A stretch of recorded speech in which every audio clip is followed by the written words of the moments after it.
And now there's a campaign for the free speech of Narendra Modi. But I just want to tell you who this man is.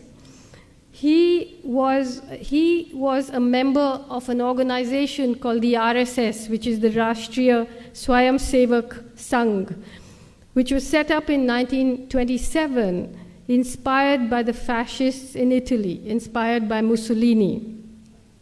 One of their greatest heroes is Adolf Hitler. They very openly praise Adolf Hitler, and I'll read you some of the things that their books say.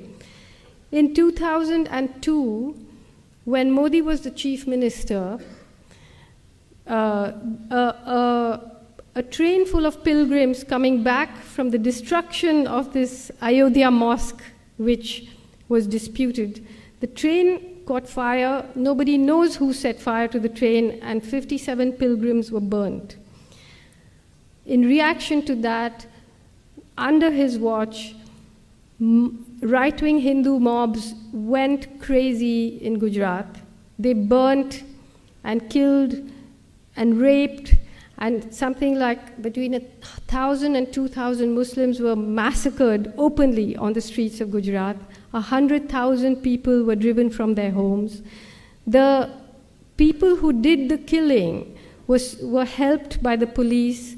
There was a member of the Legislative Assembly called Ehsan Jafri who had the temerity to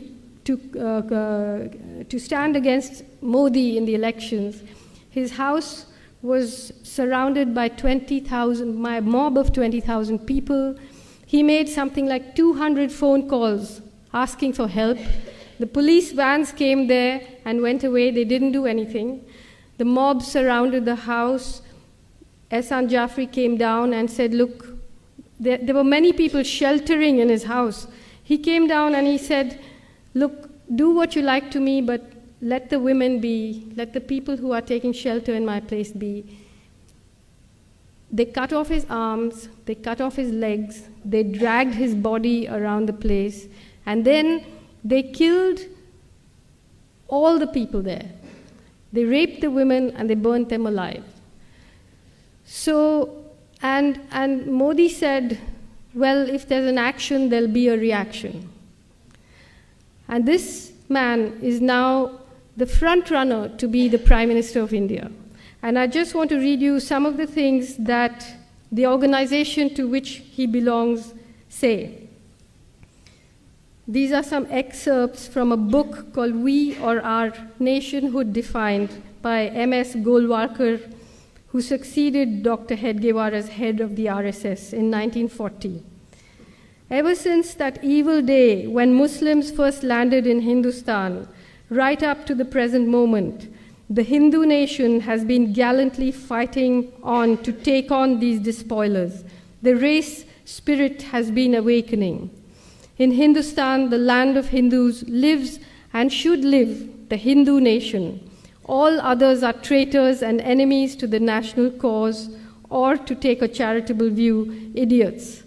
The foreign races in Hindustan may stay in the country, wholly subordinate to the Hindu nation, claiming nothing, deserving no privileges, far less any preferential treatment, not even citizens' rights. To keep up the purity of its race and culture, Germany shocked the world by her purging the country of the Semitic races, the Jews. Race pride at its highest has been manifested here, a good lesson for us in Hindustan to learn and profit by. By the year 2000, the RSS had more than 60,000 branches and an army of more than 4 million volunteers preaching its doctrine across India.